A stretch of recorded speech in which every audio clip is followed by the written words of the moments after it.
matagal na panahon, sa wakas, nabalitaan ng fakir ang malaking pabuyang ginto at sinabi niya sa mensahero, Pwede mo nang kunin ang panganay kong anak.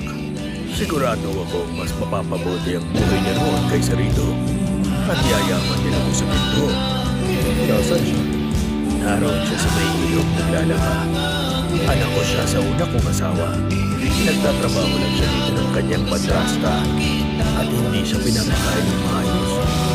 Binibigay ko lang naman kung anong nararapat para sa kanya at yun lang ang dapat sa kanya. Sige, pwede mo siyang kunin. Gusto ka talaga namin siya makaalis dito. Kung gusto siyang kainin ng prinsipe, sige lang. ibinigay na ng mensahero sa fakir ang supot ng ginto tulad ng ipinangako at pumunta sa ilog kung saan nakita niya roon ng isang magandang dalaga. Naglalaban ng damit sa tabi ng ilog.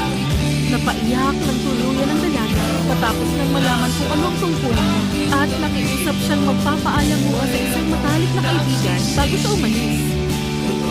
Sino kaibigan ba ito? Pinagmamadali na tayo ng reyna. Isa siyang cobra na may pitong ulo. Matagal ko na siyang kaibigan. Bata pa lang ako. Umiiyak pa rin.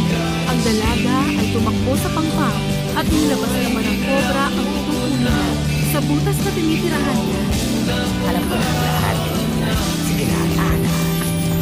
Kunin mo ang tatlong batang yun sa labas ng bahay ko. At tago mo sa bulsa mo. Kapag nakita mong lumabas ito, ibato mo ang isang bato sa kanya. Kapag tinamaan siya, siguradong lulubog siyang pailalim. Kapag nakita mong umahon pa rin siya, ibato mo ang pangalawa at lulubog ulit siya. Ibato mo na sa kanya ang pangatlo at magpapalipan siya mula isda. Magiging prinsipe siya. Ibig mong sabihin, di siya isda? Anak siya ng isang hari at nasa ilalim siya ng salamangka. Pero mababali mo ang sumpa sa paraan na sinabi ko sa'yo. Kaya, pinunasan ni Maya ang mga luha niya at sumama na sa mensahero papunta sa palasyo. Itinuro sa kanya ang isang magandang kwarto na inihanda para sa kanya sa loob ng tangke kung saan nakatira ang prinsipe. Hinagkan siya ng reyna at ang sabi niya, Ikaw na nga ang dalagang hinahanap ko na gusto kong mapangasawa ng alaga kong si Neo. pinapasok na siya sa maliit na kwarto.